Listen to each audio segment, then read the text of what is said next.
және туынды зат есімді қорытындылаймыз. Енді түгел бері қараймыз. Бүгінгі сабақта сөйленген зат есімді табуды білеміз. Зат есімді сөз құрамына талдауды үйренеміз. Түбірге жинақ жалғану арқылы туынды зат есім жасаймыз. Ал енді түгеліміз экранға назар аударайық. Сәлеметсіздер ме балалар? Сабағымызды бастамас бұрын көңіл күйімізді көтеріп, рухымызды арттырып алайық. Ол үшін сіздерге сөйлемді аяқта айдарын ұсынамын. Мына жерде бірнеше сөйлемнің басы берілген. Қалаған ұяшықты таңдап, сөйлемді өз ойларыңызбен жалғастырыңыздар. Сәттілік тілеймін. 4 ұяшық тұр. Біріншіден бастай берейік, балалар? Біріншіні таңдайық па? Ал қарайық. Бірінші ұяшықта бүгінгі күннен нүктенің орнына өздерін қолдарыңды көтеріп айтасыңдар. Бүгінгі күннен ал Шарапат? Бүгінгі күннен сәттілік күтемін. Тамаша. Мирас? Бүгінгі күннен не күтесің? Айта, өзінің ойында айта бер.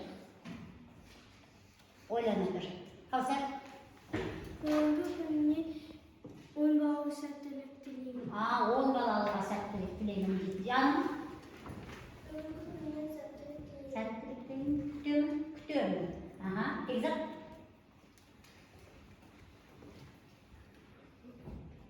Өз ойында айта ғой, бүгінгі күннен. Көрінбей тұрмаса ғой? Бүгінгі күннен жақсылық күтемін. Жақсылық күтемін. Тамаша. Келесі. Нүктенің орнына кезде өзімді бақытты сезінемін. Қай кезде аяла? 10 бақ орындарынан тұрып жауап беремін. 10 бақ. 10 баға дейма? Тамаша. Айназар? Сабаққа дайын болып келген кезде. Сабаққа дайын болған кезде өзімді бақытты сезінемін. Еркеназ? Жақсы баға алған кезде өзімді бақытты сезінемін дейді. Тағы ал. Асылжан. Жақсы баға алған кезде. Жақсы баға алған кезде. Жаным? Жақсы баға алған кезде. Тамаша. Көбі. Ал Шарапат айталым. Мектепте жүрген кезде өзімді бақытты сезінемін. Тамаша. Мектепте жүрген кезде өзімді бақытты сезінемін. Келесі 3-ші ұяшығымыз. Бүгінгі көңіл күйім. Анасында. Ал. Анасында. Бүгінгі көңіл күйім Мәруа. Өте жақсы. Қалай? Өте жақсы. Мирас? Бүгінгі көңіл күйім тамаша. Тамаша. Бекзат? Бүгінгі көңіл күйім? Бүгінгі көңіл күйім жақсы. Жақсы. Шарапат? Бүгінгі көңіл күйім анасында. Анашында? Айта. Бүгінгі көңіл күйім анасында. Ойымда отырмыз. Анашында? Неге? Маманды ойлап отырсың ба? Келесі 4-ші ұяшық. Маған қуаныш сыйлайды. Маған қуаныш сыйлайды. Аяла. Маған қуаныш сыйлайды. Толық жауап айтсаңдар. Тағы. Бекжан?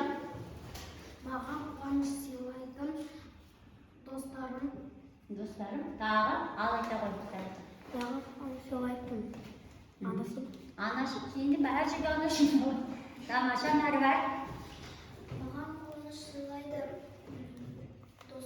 сыныптастарым. Сыныптастарым. Мирас? Маған қуаныш сыйлайды мектебім. Мектебім. Тамаша. Жарайсыздар балалар, жоғары деңгейде жауап бергендеріңіз үшін өздеріңізді шапалақтау арқылы мадақтап қойыңыздар.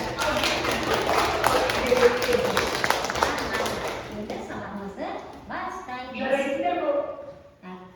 Бүгін сабағымызды жаңағы өтілген негізгі және туынды зат есімге байланысты мына тапсырма беріледі. Бұл тапсырмада балалар сендер тек қана туынды зат есімді табу керексіңдер. Туынды зат есім. Бастаймыз. Туынды зат есімдерді ғана айтасыңдар. Шаршы туынды зат есім ба? Тамаша. Дұрыс айтсаңдар? Не? Кеніші, тіктіші. Дұрыс. Жоқ, тікқан емес. Негізгі екен. Ары қарай. Ең соңында қанша бал жиналғаны шығады балалар? Туынды зат есім. Шаршы. Шаршы?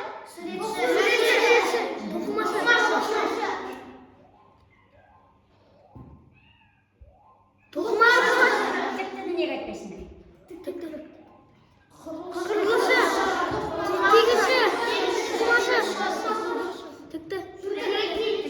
емес.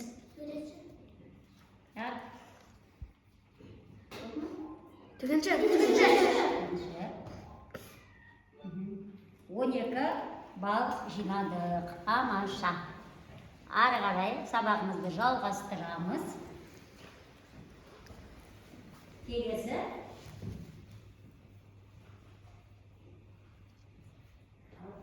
Тыңдайық.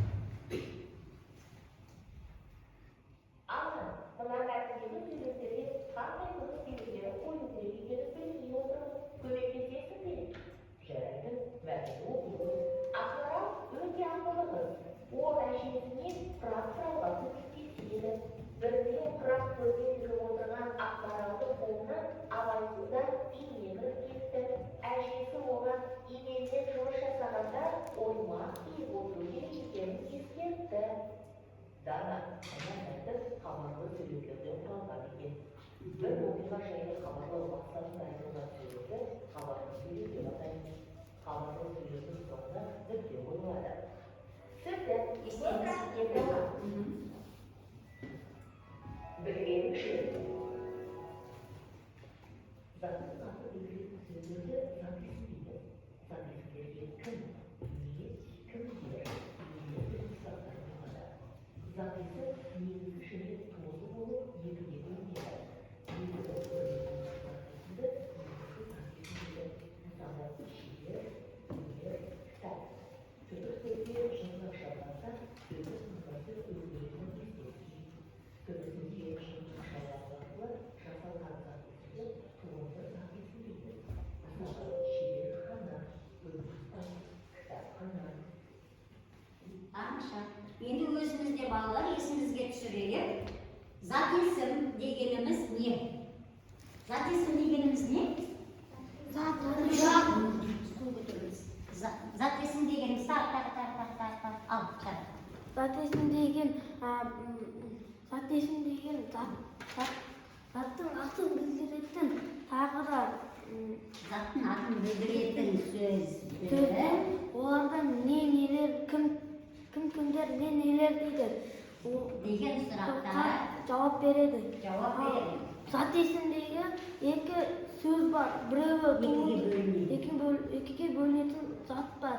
Бірінші туынды зат есім, екінші негізгі зат есім. Тамаша. Тағы да зат есім дегеніміз не? Зат есім дегеніміз заттың атын білдіретін сөзді зат есім дейміз. Зат есім екіге бөлінеді.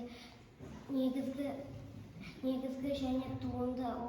Зат есімнің сұрақтары нелер, кімдер деген сұрақтар қойылады. Тамаша.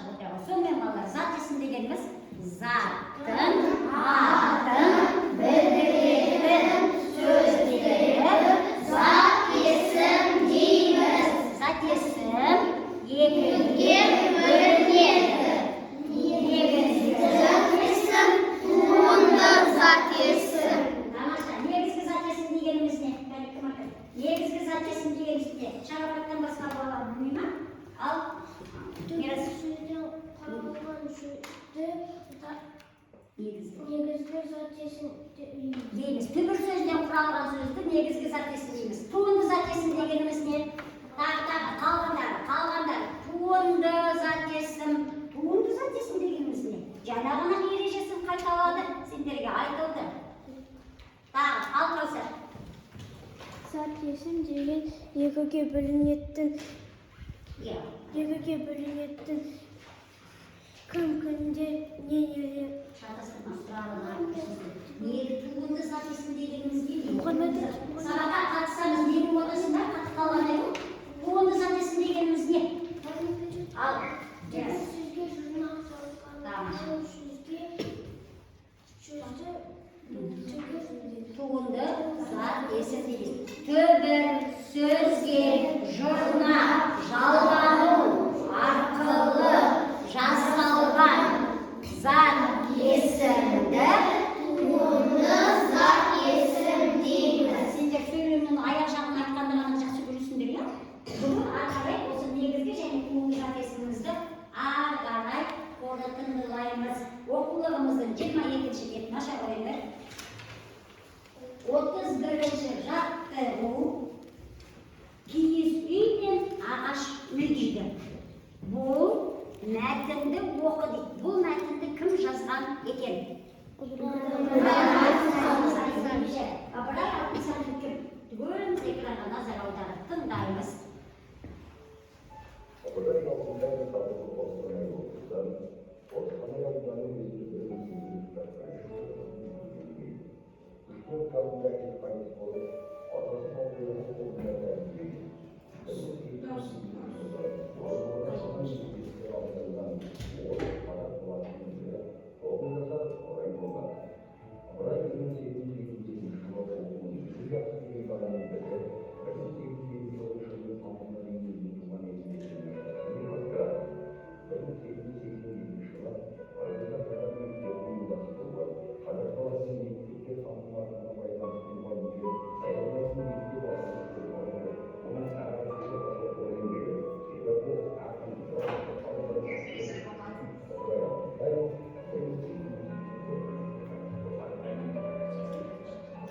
Енді бізге балалар, бізге Ыбырай Алтынсарин киіз үй мен ағаш үй деген мәтін жазылған екен. Түгеліміз мәтінге қараймыз. Іштей бір оқып шығыңдар.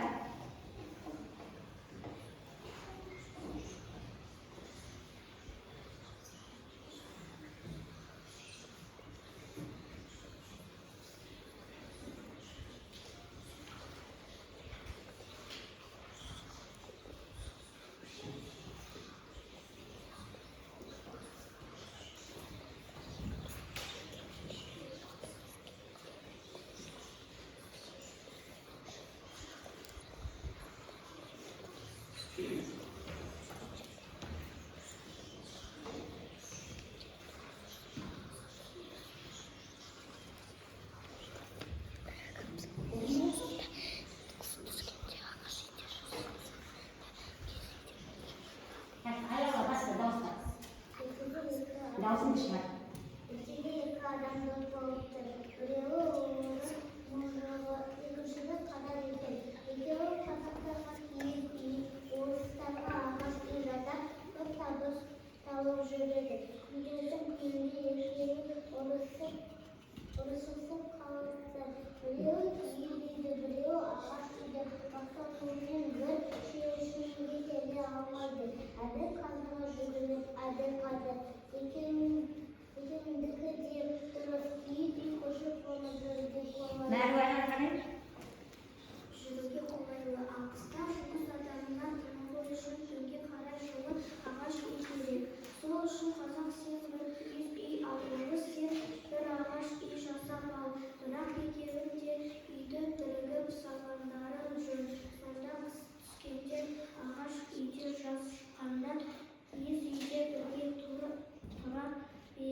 Ертеде екі адам дос болыпты, біреуі орыс мұжығы, екіншісі қазақ екен. Екеуі қазақтарға киіз үй, орыстарға ағаш үй жасап көп табыс тауып жүреді. Күндердің күнінде екеуі ұрысып қалыпты. Біреуі киіз үйді, біреуі ағаш үйді мақтаумен бір шешімге келе алмай әділ қазыға жүгініпті. Әділ қазы екеуіндікі де дұрыс, киіз үй көшіп қонып жүруге қолайлы, ал қыста жұмыс адамына тынығу үшін түнге қара жылы ағаш үй керек. Сол үшін қазақ сен бір киіз үй ал, орыс сен бір ағаш үй жасап ал. Бірақ екеуін де үйді бірігіп салымдарың жөн. Сонда қыс түскенде ағаш үйде, жаз шыққанда киіз үйде бірге тұра бересіңдер депті. Әділ қазының төрелігіне екеуі де риза болып рахметтерін айтыпты. Түгелдерін мәтінді оқыдыңдар ғой? Енді өздерін қалыптастырып шығарғанмен бір балл қойып қойыңдар. Мәтінді оқығандардың үшін. Келесі, киіз үй мен ағаш үйге ортақ белгілерін. Тапсырма. Сұрақ, мәтін не туралы? Киіз үй мен ағаш үй туралы. Мәтін мазмұны бойынша бір-біріне сұрақ қойып, жауап беріңдер. Қандай сұрақ қояр едіңдер? Қандай сұрақ қойыңдар? Осы киіз үй мәтіні бойынша, киіз үй мен ағаш үй, кім қандай сұрақ қояр еді? Шарапаттан басқа мына сыныпта бала жоқ қой өзі? Ал Айназар айта ғой. Киіз үй неден құралады? Киіз үй неден құралады? Тағы келгенміз. Қандай сұрақ қояр едің? Осы мәтін бойынша қоя беріңдер сұрақ.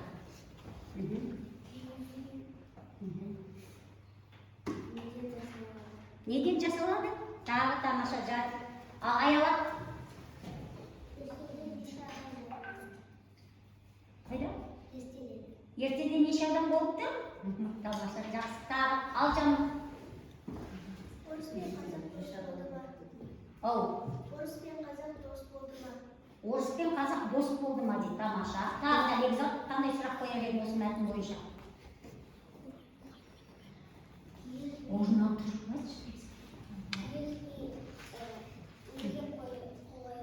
киіз үй неге қолайлы дейді. Тамаша. Ал Шарапат.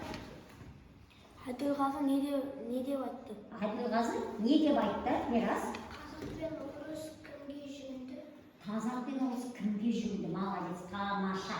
Енді келесі тапсырма.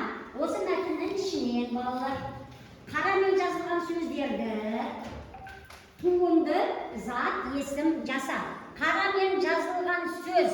Балалар, қандай сөз деп ойлайсыңдар? Дос. Дос. Сұрақ қойыңызшы. Кім? Кім? Қандай зат есім? Дос. Негізгі зат есім. Табыс. Негізгі зат есім. Енді осы қарамен жазылған зат есімді туынды, зат есім жасаңдар дейді. Ал айта ғой, Мирас. Достық. Достық. Тағы. Аяла. Табысқа, табыскер. Тағы сен қандай сөз айтасың? Достар. Дос, достар. Ал көрейік.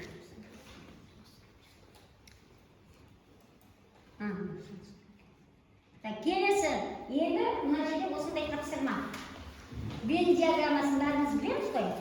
Бәріміз ұжымдық жұмыс, оны жүктемелер жасауға болады. Киіз үй артықшылығы қай кезде қолайлы? Ағаш үй артықшылығы қай кезде қолайлы? Және дәл ортасына ол екеуінің ұқсастығын жазасыңдар. Қане жүктем тез осы жұмысты жасай қойыңыз.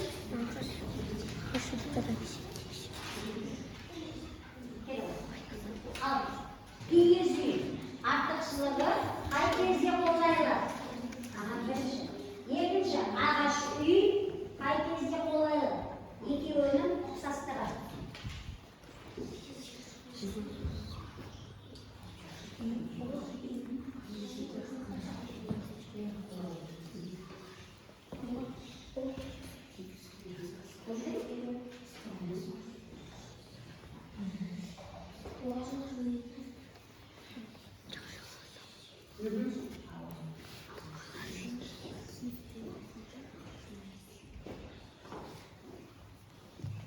Артықшылығы қай кезде қолайлы? Ағаш үй артықшылығы қай кезде қолайлы? Ұқсастығы екеуіне де. Кім болды? Қол көтеріп.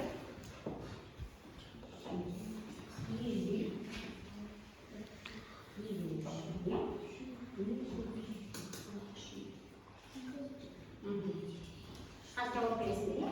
Ал бірінші жұп болды. Киіз үй артықшылығы.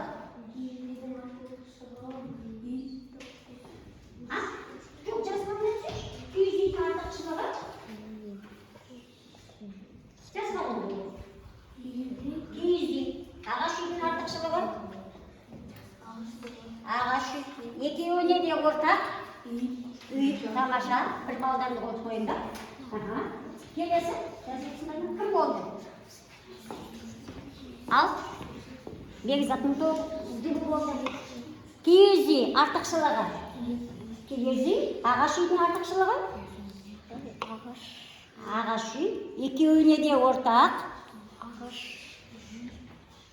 Ағаш және үй дейді. Неге ағаш деп жаздың? Киіз үйдің Айта ғой. Ағаш дегенде де ортақ болып жазыпты.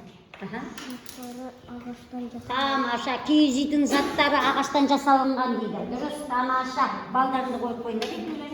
Ал аяла. Киіз үйдің артықшылығы. Көшіп қонып жүруге қолайлы. Тамаша, көшіп қонып жүруге қолайлы дейді артықшылығы. Тамаша. Ағаш үйдің. Ағаштан жасалған. Дұрыс. Екеуінің қандай шешім шығардыңдар? Үй? Ағаш. Ағаш. Сендер де ағашты жазыпсыңдар, иә? Болыңдар ма? Ал, тамаша.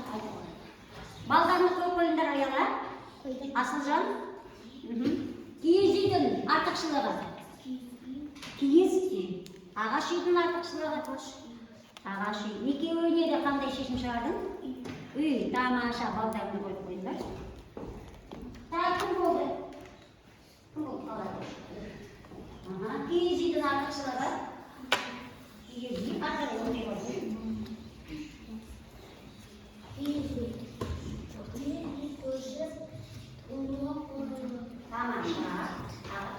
Ағаш үй қыста жылы. Қыста жылы. Тамаша. Артықшылығы. Келесі ұқсастығы. Үй ағаш. Үй ағаш. Балдарыңды қойып қойыңдар. Оған қарамайсыздар, өз ойларыңды жазасыңдар. Киіз үй көшіп қонуға қолайлы, дұрыс. Ал ағаш.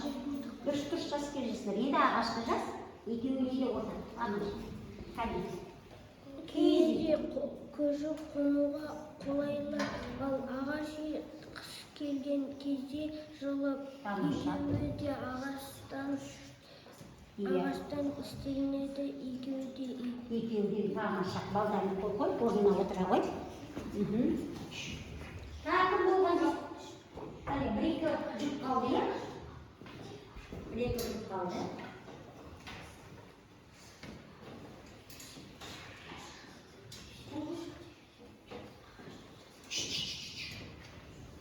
Кім болған жоқ? Бірінші қатарда. Қай жұп болған жоқ? Болың ба? Ойламын. Ал. Киіз үй көшіп қонуға қолайлы, ағаш үй қыста жылуға қолайлы. Екеуіне де ортақ. Екеуіне де ортақ. Балдарыңды қойыңдар. Сендер қалдыңдар. Қайда? Киіз үйдің. Көшуге болады. Киіз үй ұқсайшы енді. Киіз үй. Көшуге Ыңғайлы. Иә. Ағаш үй. көшуге болады. Көршілеріміз. Келесі екеуіне де ортақ. Үй тамаша. Балдарыңды. Ал, киіз үй. Киіз үй көшіп қонуға Қолайлы. Ағаш үй. Жарайды ғой. Қыста. Қандай болады? Ағаш үй не киіз үй. Қыста жылы болады. Екеуіне де ортақ.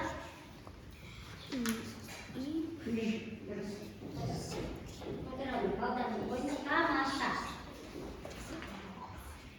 Келесі жаңағы мәтіннен біз мына жерде бағана таптық қой. Қарамен жазылған сөздерді. Қарамен жазылған сөз қайсы болды? Дос және табыс. Енді ол сөздерден тудың сәйкесін жасадыңдар. Қандай? Және достар. Ал көрейік. Және бұнда балалар төре деген сөз бар екен. Төре деген сөзді тапқандар ма? Төре. Дос негізгі зат есім. Туынды зат есім? Достық. Келесі, табыс. Негізгі зат есім? Табыскер, туынды зат есім. Төре деген сөз зат есім бар екен. Негізгі зат есім?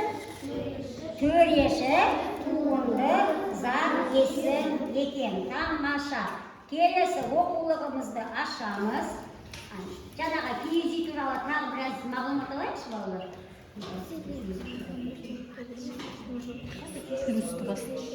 плюсты басыш.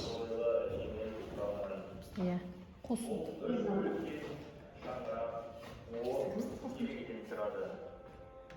Киіз үйде әдетте 2-3 адам 1 сағаттың ішінде құра алады. 1 сағаттың ішінде құра алады. Алдымен керегені орнатады. Керегенің жеке бөліктерін қанаттары деп атайды. Осыдан кейін шаңырақты көтереді. Әдетте шаңырақты үй иесі ер адам көтереді. Сонан соң уықтарды шаншыған. Кейін есігінде орналастырады. Үйдің сүйегі толық құрылғаннан кейін оның сыртын киізбен жабады. Содан кейін киізді арнайы баумен уықтарға байлайды. Киіз үйде үнемі жайлы температура сақталады. Оны ретке болады. Жазды күні далада 25-27 градусқа дейін жетсе, киіз үйде 17-19 градус сақталып тұрады. Ал қысты күні далада -30-дан -35 градусқа дейін жетсе, киіз үйде қалыпты 5-8 градус сақталып тұрады. Жиһазды қосқанда киіз үйдің жалпы салмағы 300-400 килограммға тең болады. Тамаша. Бұл қосымша мағлұмат. Ары қарай енді оқулығымызды ашамыз. Дәптерімізді ашамыз. 32-ші жаттығу. Өлеңді көркем жаз. Дәптерімізді көзін қоямыз. Арқамызды көтереміз. Өлеңді көркем жаз. Өлеңде не туралы айтылған. Киіз үйдің қандай жабдықтарын білесің. Осы өлеңнің ішінен зат есімді тауып, сөз құрамына қалдырайық. Қане бастайық. Бірінші оқып шығайықшы балалар. Өлеңді. Менің малым жайдақ жайлауға, малым айдап шығыпты. Көк шалғынды ойнауға, киіз киім тігіпті. Қарап шықтым бір түнде, бар жиһазы жарасқан. Туырлығын тіггенде, көрінеді көк аспан. Өлеңді көркем етіп жазыңдар. Дәптерімізге 32-ші жаттығу.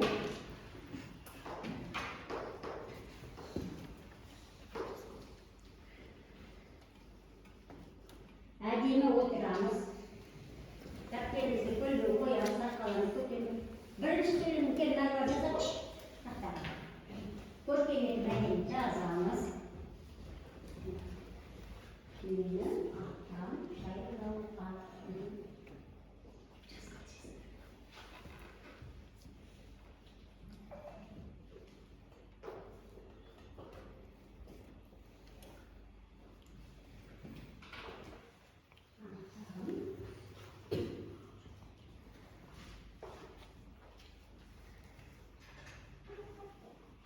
Жайлауға.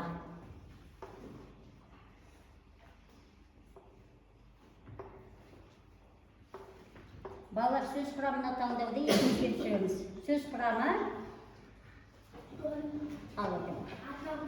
жоқ, сөз құрамына талдау деп тұрмын. Сөз құрамына талдау. Нені табамыз сөзден?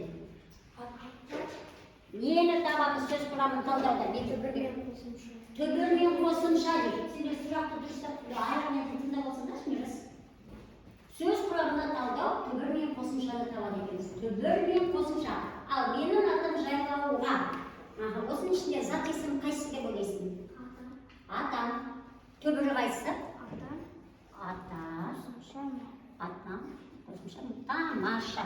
Отырабыз. Келесі екінші жолын малын айдап шығыпты. Кел мирас. Әдемет жазамыз жазуымызды. Ұятқа қалып жүрмесін. Малын айдап шығыпты.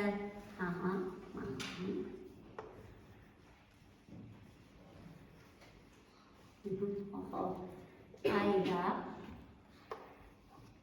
Келетін жазын балалар.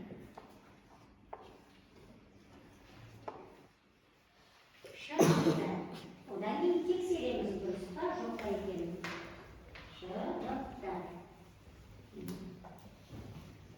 Келесіне дайындап отырыңдар, шығар екен. Шығып.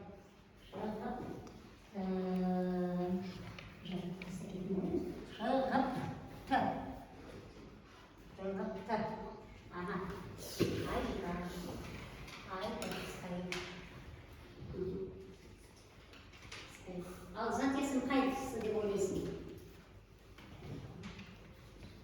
Зат есім? Малын. Ал түбірі қайсысы?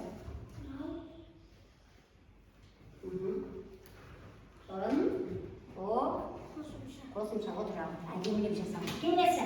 Кім шығады? Көк шалғынды ойнауға. Көк шалғын басыл жымке. Әдемілеп жазамыз. Көк шалғынды ойнауға. Қалғанымыз орнымызда отырып, әдемі етіп жазып, зат есімді тауып, сөз құрамына талдай бересіңдер. Тақтада жазған баламен тексереміз. Көк шалғынды әдемілеп жаз. Көк шалғынды ойнауға.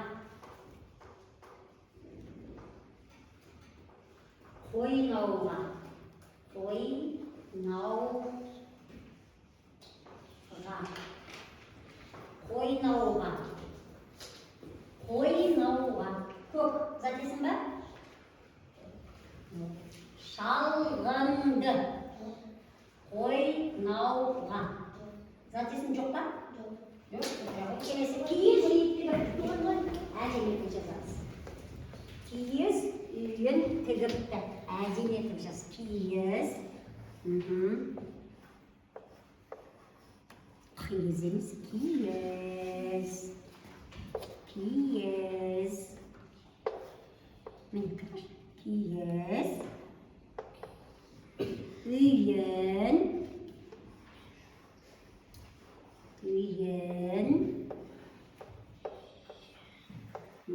Тігіпті.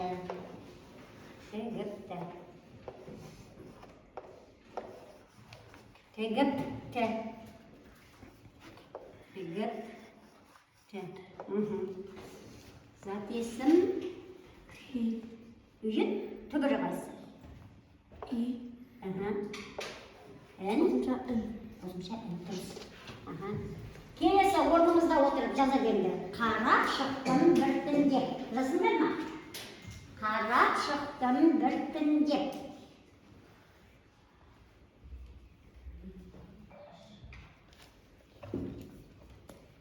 Қарап шықтым біртіндеп.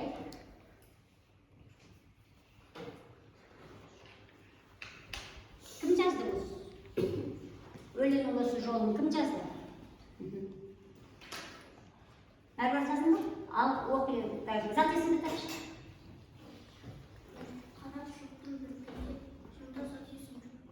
Зат есім жоқ дейді. Дұрыс па? Ағарай. Бар жиһазы жарасқан. Бар жиһазы сенен басқа балаға жауап берді. Бар жиһазы жарасқан. Еркен бас. Жиһазы түбірі. Қосымша. Кім балалар қайбірін жауап беріп отыр, өздеріне бір балдарды қойып отырыңдар. Тақтаға шыққан балаларда. Келесі Бекзат. Туырлаған түргенде. Мұнда зат есім жоқ. Зат есім жоқ па? Туырлаған түргенде. Тамаша. Келесі Бекжан. Аспан. Көрінеді көк аспан. Зат есім? Аспан. Тамаша. Жазып болғандары, қайда өзімізді тағы тексеріп өтейік. Атам, түбірі ата, ма қосымшасы екен. Малын, түбірі мал, ын қосымша екен. Үйін, үй түбірі ін қосымша екен. Қарап шықтым біртіндеп. Зат есім жоқ, дұрыс айтасыңдар. Бар жиһазы жарасқан. түбірі жиһаз, қосымша. Туырлығын түргенде, туырлық түбірі, қосымшасы, көрінеді көк аспан. Түбірі, аспан деген сөз түбір сөз екен. Осы өлеңнің ішінде туырлық деген таныс сөз бар екен. Туырлық дегеніміз балалар, киіз үй керегесінің сыртынан жабатын киіз. Киіз үй керегесінің сыртынан жабатын киізді туырлық деп атайды екенбіз. Жазып болғанды оқушылар, қане түзіп отырамыз. Кім жазып болғанын көрейін. Келесі.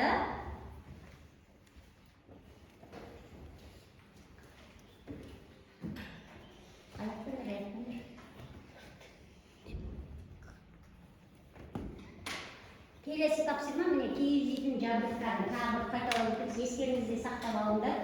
Өйткені топпен жұмыста бұл бар. Қай топта екені белгісіз. Киіз үй жабдықтары кереге, бас арқан, бастор, шалма, киіз, уық, түндік, шаңырақ, өзлік баулар бар екен. Есікті тақылай атаушы едік? Сықырлау деп айтамыз.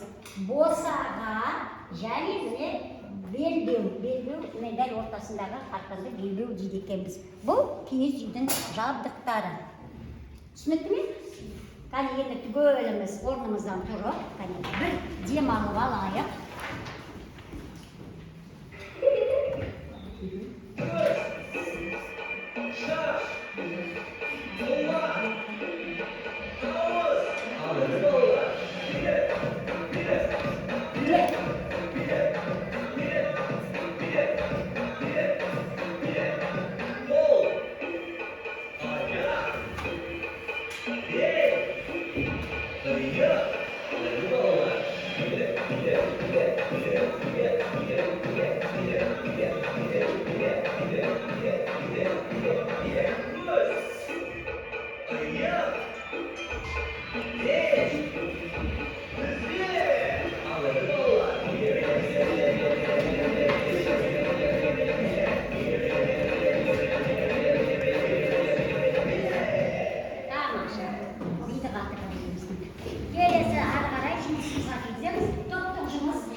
Отырықшылар кезінде өткенбіз.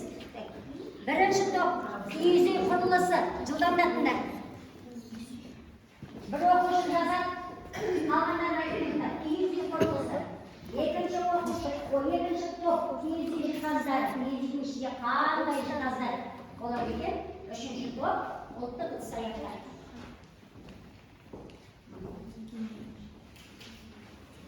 Бірінші топ болып сендерге ең жеңіл киіз үй құрылысы және бағанадан сол жайлы мәлімет берілген.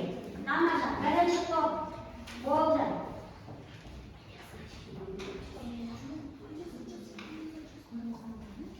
Біреулерін оқиды. Кәлі тақтаға шыға қойыңдар, топтарын шыға қойыңдар тез. Бірінші топ болды. Киіз үй құрылысы. Кереге, уық, есік, сықырлауық, түндік, киіз, шаңырақ. Тамаша. Дұрыс па балалар? Дұрыс, өте жақсы. Отыра қойыңдар өздеріне. Әрқайсыларын бір балдарына қойыңдар. Тамаша, бірінші топ болды. Сендерге ең жеңіл тапсырма берілген. Киіз үй жиһаздары. Киіз үй ыдыс-аяқтары. Қандай жиһаздар бар? Қане? Жоқ, қалғандарын айтып тұрмын бәріне.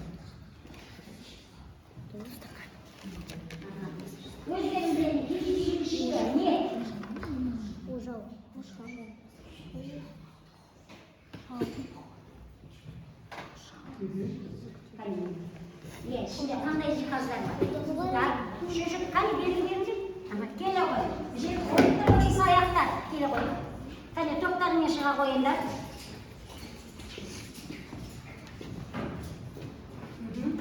O'tirib oyoqlar. Şöyle Tegine konulan toplu astal to'xtagan o'zal. O'zal tamosha o'tira qo'yinglar. O'zlarini bir baldarni qo'yinglar. Hozir tekshirib o'tamiz.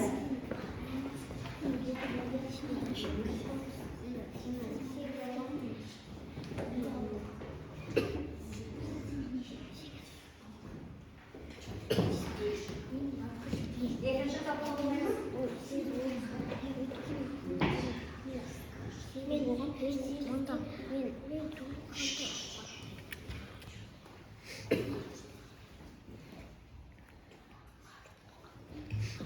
Бірінші топ қарамайтындар жауаптарында кереге ұңғы сықырлауы түндік түйіс жанырақ дейді.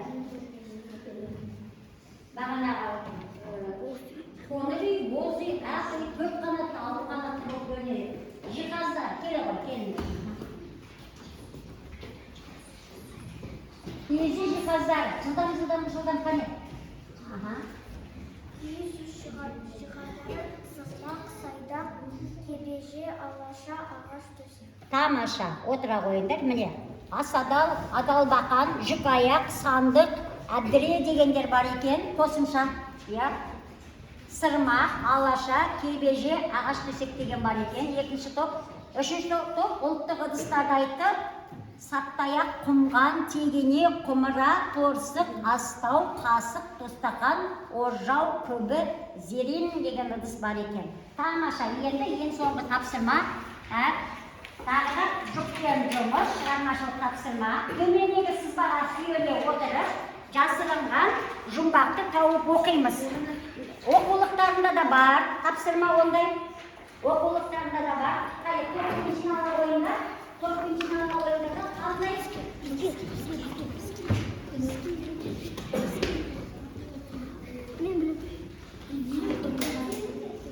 Жұмбақты тауып шешілдік. Қане, сызбасына қарап отырыңдар, балалар. Міне, ең соңғы сызбасы. Мына жақта басталуы міне қараңдар. Міне. 1, 2, 3. Үш әріпті қоямыз. Одан кейін 2.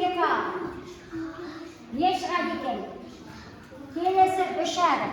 Сызбасына қарап. Бұған 7 опай беріледі. Сызбаға қарап өтіңдер. Оқулықта да сызба бар.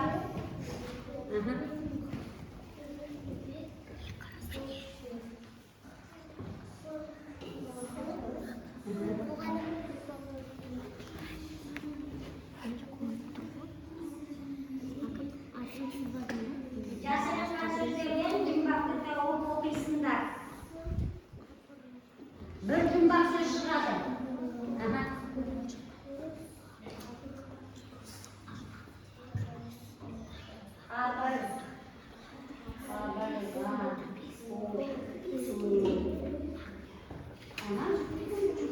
Қайта болды.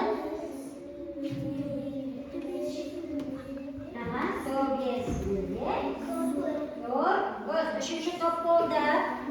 Ал екінші топ. Hadi оқып шығыңдар.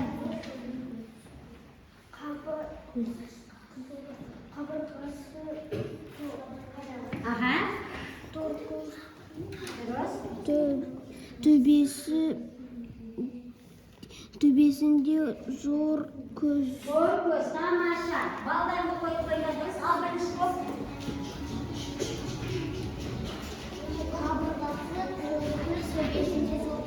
Тамаша. Қабырғасы топ көз, төбесінде зор көз. Балдарды қойып қойдық. Сонымен балдар бүгін киіздің тарихымыздағы ең алғашқы сәулеттік құрылыс. Мына жерден 5 сөзден тауып оқып жүрмін кәлекей. Керегеде орналасқан. Ал. Оқ. Оқ. Бар екен. Оқ. Оқ. Тамаша. Аяла. Балдарды қоя қойыңдар. Шаңырақ.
isker, туынды, tuğundu, üşük,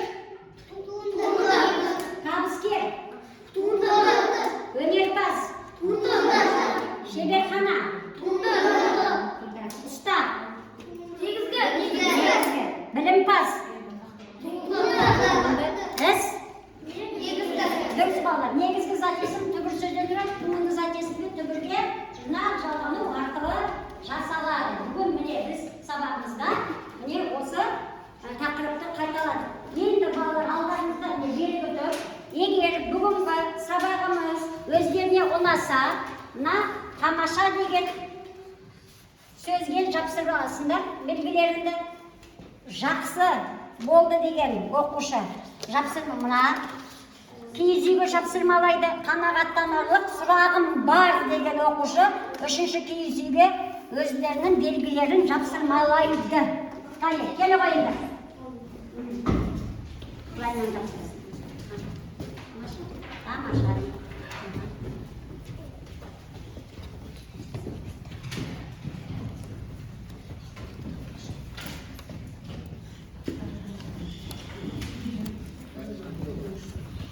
Birbirine unadı mı sabah?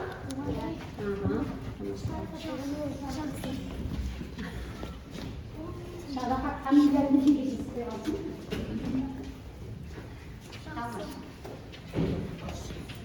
Osman ballar бүгінгі сабағымыз аяқталды. Алған балдарды қасынан айтасыңдар. Үйге тапсырма. 33-ші